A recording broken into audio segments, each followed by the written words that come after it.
finito em movimento, corpo finito fixo no movimento, numa memória fixa perdida qualquer, numa memória em movimento pelos corpos, memória fixa, infinita nos corpos perdidos, memória infinita, fixa, carregada pelos corpos perdidos, pensamentos esquecidos, sempre em movimento, sempre em movimento, sempre em movimento, num pensamento de um bem maior, numa sensação de superior, de resposta à pergunta da existência, da insistência em saber como e porquê, de resistência à violência, degradação do bom e do bem, de pensar uma sensação e inventar um amor, de ser fiel a nós e trabalhar e cultivar, fazer, crescer, a dizer, finalmente dizer, fim, a dizer.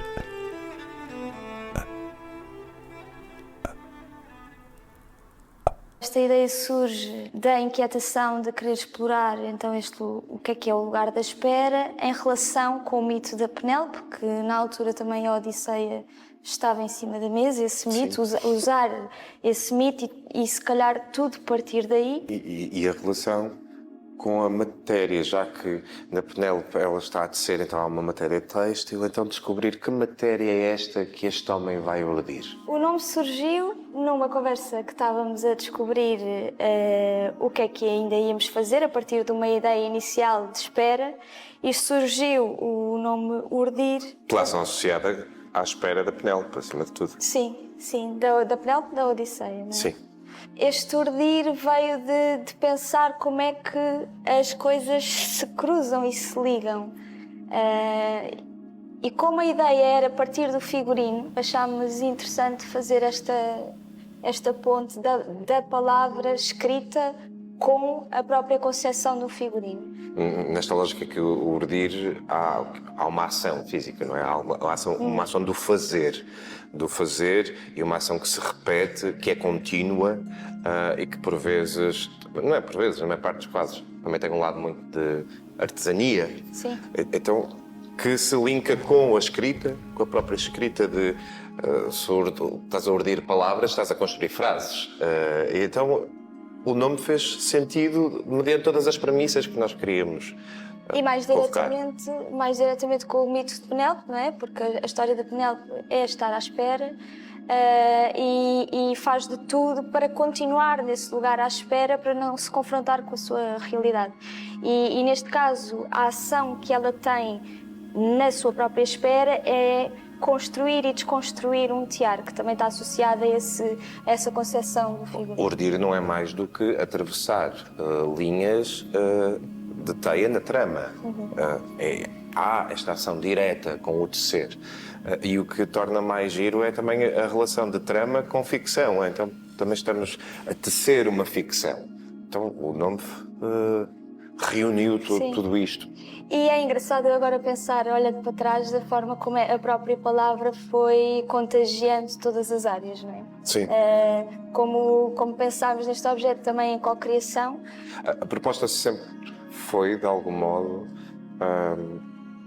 reunir a relação direta com a cena, com a matéria, em que, mais do que vir da nossa cabeça, vir de algo que é concreto, que existe, que tem um signo e que muitas vezes é usado diariamente por qualquer pessoa, como o papel, como o tecido que me veste, mas que, para além de vestir, também tem signos associados. Então, por que não partir das matérias? E sim, é lógico que há uma relação direta logo com a Penélope, porque ela está a trabalhar matéria-prima, têxtil, então fez-nos todo o sentido partir também da matéria têxtil. E isto foi transposto para a escultura cênica, para até os próprios materiais que os artistas e os criadores convocam. De que matéria é esta e qual é a matéria? Mais do que só experimentar matéria por matéria. Encontrá-la, esta matéria, que serve este lugar.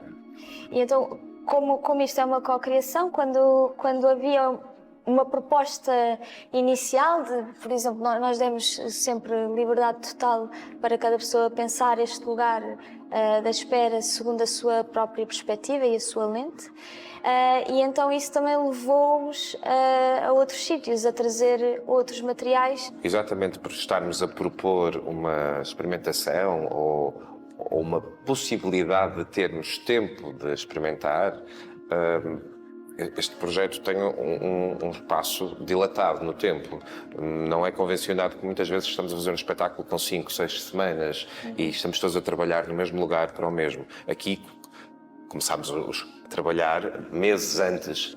Essa metodologia teve um retorno fantástico porque permitiu-nos, até mesmo a Maria na escrita, de como é que a própria matéria que é proposta pelos outros criadores te influenciam a escrever. Sim, e eu sentia isso. Completamente. E também, ou seja, também o trabalho do ator neste novo espaço, com estas novas matérias todos os dias, implica claramente uma mudança de linguagem. Se é isto que também nós estamos a propor de dia para dia, não só a linguagem plástica do espetáculo muda, mas a linguagem deste corpo também tem que mudar e a forma como ele pensa tem que ser constantemente ajustada. Sim.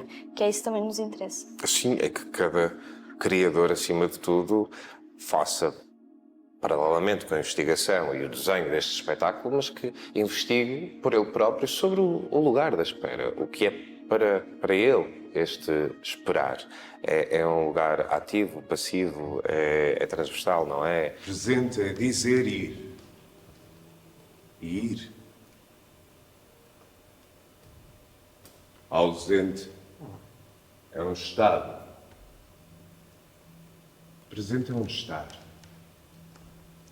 Um estar num lugar. Tocar. Desejar estar aí. Para mim foi uma pesquisa muito interessante pensar que o lugar da espera ou pode ser angustiante, mas também pode ser muito libertador e pode ser um lugar que queiramos estar para transformarmos, para evoluirmos, para seguirmos em frente, continuar. E acho que isso também me trouxe uma nova visão sobre o que é isto estar à espera. Este lugar da espera, mais do conceito, também é tentar concretizar esse conceito num corpo, num espaço. Esse lugar da espera pareceu-nos desde o início, se não estou em erro, um lugar de potência. E um lugar de potência que te permite inquestionavelmente pensar. Muitas vezes pensas porque estás à espera, mas pode ir e deve ir para além disso, de ti, porque tens a possibilidade de te pensar a ti, de pensar no outro, de te pensares a ti com o outro e no mundo que estás inserido. Então é um lugar de potência para evoluires, cresceres, conheceres-te, refletires-te e todas estas ações de dentro para fora e de fora para dentro. Nunca foi uma premissa encontrar a resposta sobre o que é este lugar, mas sim questioná-lo. E com esse questionamento, o que é que esse questionamento traz, provoca, como é que te relacionas com ele e como é que essa matéria pode ser comunicante, acima de tudo. Porque se queremos ter um projeto de identificação coletiva, independentemente de géneros, idades, identidades, ele tem que comunicar. Não é apenas um exercício conceptual sobre, ou um ensaio em que nos permite pensar, porque está a ser um privilégio poder pensar. Eu sentado a pensar e tu a olhares, a pensares no que estarei eu a pensar e eu parado, sentado a pensar no que estarás a pensar. Pensando então em quê? Em que lugar? Sob que forma poderemos pensar? O que eu mais revejo nos dias de hoje e nos tempos de hoje, em que estamos aqui todos juntos ao mesmo tempo, é realmente... nós estamos à espera de ter um momento. Eu acho muito bem porque há um lugar de expectativa, não é? Sim. De esperança e de alcance. E vou dizer, é por isso que eu acho que é um lugar de potência. No entanto, também pode ser um lugar de nostalgia e de te dar a oportunidade de olhar para trás. Não é? Apesar de estares à espera que algo aconteça para a frente, teres a oportunidade de teres um movimento oposto de olhar para trás. Este corpo está, ou este espaço está construído na relação com este corpo. Este corpo tem uma medida, então quantos corpos cabem aqui, por exemplo? E eu improvisava sobre isso. Sobre como é que eu parto o meu corpo, como é que eu o parcelo e como é que eu me relaciono com uma área. E a Maria, ao participar desta exploração, dava-lhe motores de escrita. O texto, para mim, inicialmente surgiu das nossas conversas, da possibilidade deste lugar da espera e das nossas inquietações também em relação a um objeto artístico, não é? Sim. Eu comecei a ver o Vítor logo a trabalhar com o seu corpo e com tudo o que tínhamos disponível nas salas de ensaios, e se havia só uma cadeira, então o que é que este corpo faz com uma cadeira, sendo que a premissa é esperar, ou o lugar da espera, ou explorar esta possibilidade. E dentro disso, trabalhar com o que o corpo me dava ou me dizia, eu ia escrevendo no próprio local, a acompanhar o Vítor, e depois ia selecionando passagens do texto e chegava a casa e talvez reescrevia de uma outra forma, de um outro ponto de vista. Havia coisas que depois eu gostava de explorar mais e chegava ao ensaio e vamos explorar mais então esta fase ou aquele, não é? Para ir dando um percurso, de certo modo, a esta personagem. Na minha procura pelo tempo do meu pensamento, do tempo do aqui, presente, a aniquilar uma falta, um lapso interior, uma ausência. Num movimento partido, fragmentado, diluído, num encadeamento de lógica, palavras, semântica, numa busca incessante, mas crescente, incessante e urgente, numa busca incessante por mim, no tudo, por mim em tudo. E à espera de quê?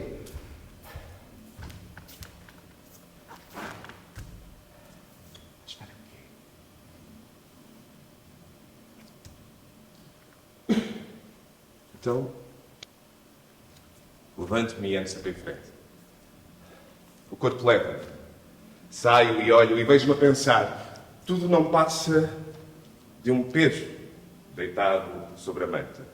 A manta de espaço, de tempo. Um tecido envolvente que acolhe uma massa que se transforma, adapta, muda para servir um peso. Esse peso, e ao mudar, arrasta um corpo para entrar nessa mesma órbita, neste mesmo pequeno universo de matéria linear, plana, não linear.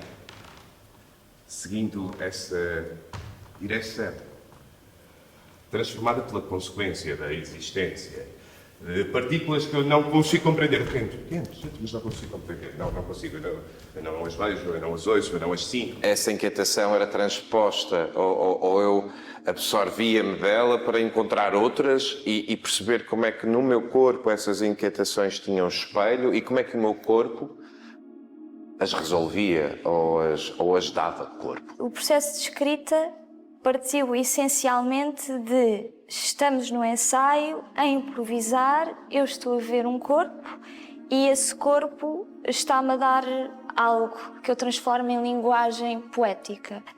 O que nos levou à poesia, eu acho que foi o facto de a poesia não fecha significados, não é? Eu posso interpretar um poema de uma forma e tu de outra. Apesar de muitas vezes poder embelezar ou entristecer algo, não é? Ou causar uma determinada emoção ou impacto, talvez mais do que um questionamento, diria. Como é que nós usamos a poesia para fazer um ensaio filosófico, no fundo? Sim, e essa subjetividade mais ou menos surrealista, mais ou menos expressionista, mais ou menos isto ou aquilo, servirá, ou o objetivo será tentar servir a quem recebe, volta ao lugar da comunicação, não é? Se, como estavas a perguntar, e bem, porquê poesia? Porque é mais subjetiva, não encerra tantos significados, mas há uma coisa que ela convoca e muito bem, são imagens. E pode-se associar aqui a uma lógica de pensamento e de associação de imagens no pensamento a quem vê, a quem recebe. E essa também é a provocação deste espetáculo. Então, como essa era a premissa, então, desde cedo que nós definimos que então é este corpo com o espaço que o rodeia, que é a partir daqui que vamos trabalhar. Sim. E então surgiu, inevitavelmente, no início, a folha A4, porque era onde nós também estávamos a explorar a palavra ao mesmo tempo. Sim. Mas curioso, estou a lembrar-me agora também, numa das primeiras reuniões que tivemos com esta equipa de criadores, isto creio que fevereiro ou março. Fevereiro. Curiosamente, e nós partilhámos algumas premissas muito embrionárias, muito só aproximações, acima de tudo.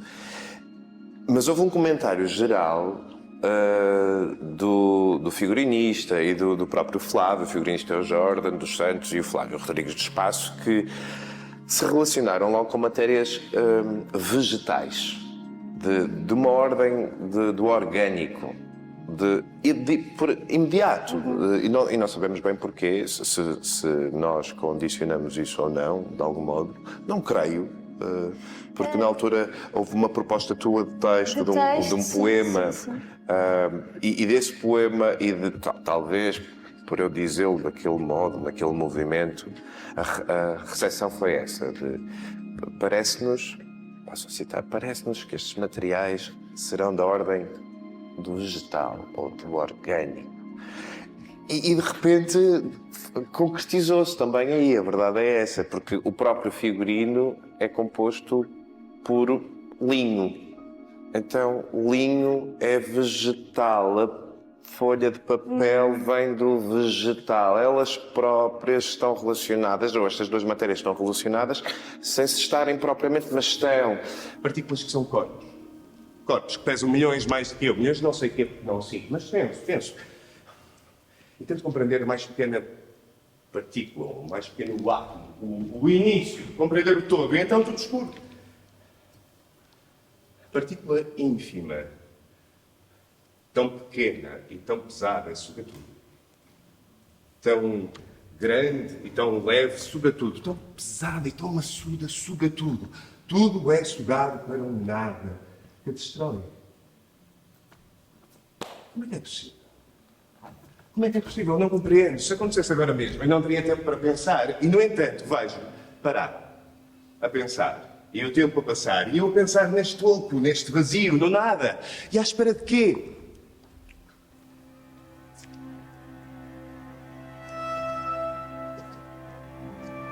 À espera de quê?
A banda sonora, nós também desde cedo que já tínhamos ideia que fosse um instrumento de cordas, que é o instrumento que a Sandra Martins toca.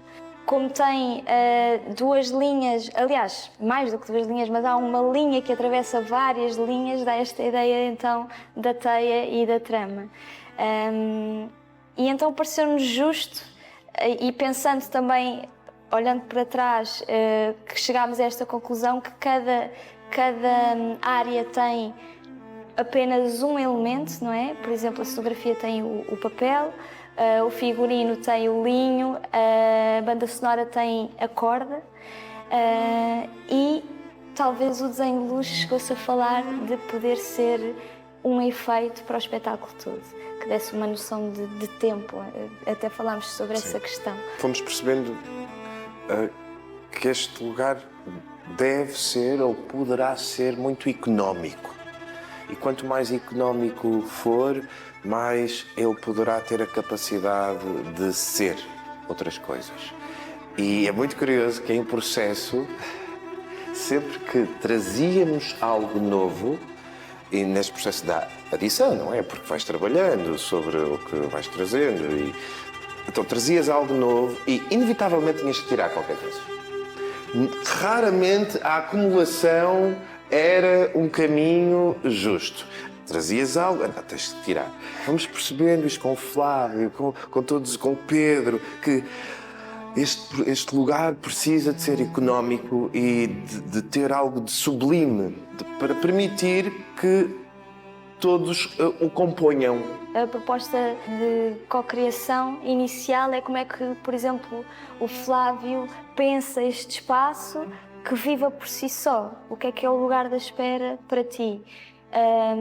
A mesma coisa para o Pedro. Como é que um desenho de luz pode viver por si só, comunicar por si só, sem ter lá um corpo? Sem existir o corpo, ou sem existir a palavra.